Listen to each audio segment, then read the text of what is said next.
തിരുവനന്തപുരം നരിവാമൂട് സുഹൃത്തുക്കൾ തമ്മിലുണ്ടായ സംഘർഷത്തിൽ വിദ്യാർത്ഥി കൊല്ലപ്പെട്ടു. മരിച്ചത് 17-കാരൻ ശിവസൂര്യ. പുന്നമൂട് സ്കൂളിന് സമീപമാണ് കൊലപാതകം. സുഹൃത്തുക്കളിൽ ഒരാൾ പിടിയിൽ, ഒരാൾക്കായി തിരച്ചിൽ. MS വീണ ചേരുന്നു. വീണ, 17 വയസ്സുള്ള കുട്ടികളാണ്. സംഘർഷത്തിൽ കൊലപാതകമൊക്കെ നടക്കുക എന്ന് പറഞ്ഞാൽ അങ്ങ് ഏറ്റവും ഗൗരവ സ്വഭാവമാണ്. എന്തായിരുന്നു സംഭവിച്ചത്?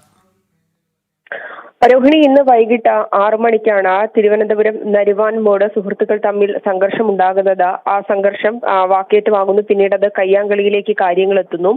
ഈ പുന്നമൂട് സ്കൂളിന് സമീപം വെച്ചാണ് ഇത്തരത്തിൽ സംഘർഷം ഉണ്ടാകുന്നത്. ആ ഭാഗത്ത് തന്നെ, അതിന് സമീപത്ത് തന്നെ, റോഡിന് സമീപത്തുള്ള ഒരു തുണിക്കടയുടെ മുന്നിലേക്ക് വെച്ചാണ് ഈ സംഘർഷം നടക്കുന്നത്. തുടർന്ന് കുട്ടികൾ തമ്മിൽ വാക്കേറ്റം ഉണ്ടാകുന്നു, ഉന്തും തള്ളും ഉണ്ടാകുന്നു. ഈ ഉന്തും തള്ളലിൽ കൊല്ലപ്പെട്ട ശിവസൂര്യ ഈ തുണിക്കടയുടെ മുൻവശത്ത് സ്ഥാപിച്ചിരുന്ന ചില്ല് വാതിലിൽ ചെന്ന് വീഴുകയും തുണിക്കടയുടെ ആ ചില്ല്, ആ കടയിലെ തന്നെ ചില്ല് ശരീരത്തേക്ക് തുളച്ചു കയറി, നെഞ്ചിന്റെ ഭാഗത്തേക്ക് തുളച്ചു കയറിയാണ് മരണം സംഭവിച്ചത്. തിരുവനന്തപുരം മെഡിക്കൽ കോളേജ് ആശുപത്രിയിൽ എത്തിച്ചുവെങ്കിൽ പോലും ജീവൻ രക്ഷിക്കാൻ സാധിച്ചില്ല. നമുക്ക് മനസ്സിലാക്കാൻ സാധിക്കുന്നത് ആശുപത്രിയിൽ എത്തിക്കുമ്പോൾ തന്നെ ശിവസൂര്യക്ക് മരണം സംഭവിച്ചിരുന്നു എന്നുള്ളതാണ്.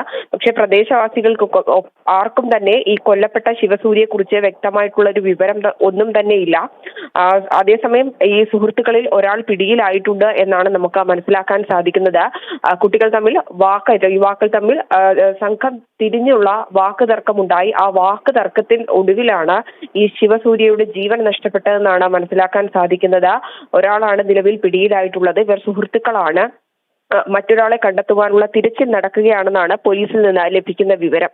രോഹിണി. ശരി വീണ, തിരുവനന്തപുരം നരിവാമൂടാണ് സംഭവം. സുഹൃത്തുക്കൾ തമ്മിലുണ്ടായ സംഘർഷത്തിൽ ഒരു വിദ്യാർത്ഥി കൊല്ലപ്പെടുന്ന സാഹചര്യമുണ്ടായി. മരിച്ചത് 17-കാരനായ ശിവസൂര്യയാണ്. പുന്നമൂട് സ്കൂളിന് സമീപമാണ് ഇത്തരത്തിലൊരു അപകടം ഉണ്ടായത്. സുഹൃത്തുക്കൾ തമ്മിൽ സംഘർഷം ഉണ്ടായപ്പോൾ ഒരു ചില്ല് ഗ്ലാസ്സിലേക്ക് ഈ ശിവസൂര്യ വന്ന് പതിക്കുകയും ആ ഗ്ലാസുകൾ ശരീരത്തിൽ പതിച്ചുമാണ് മരണം സംഭവിച്ചത് എന്നുമാണ് മനസ്സിലാക്കാൻ കഴിയുന്നത്.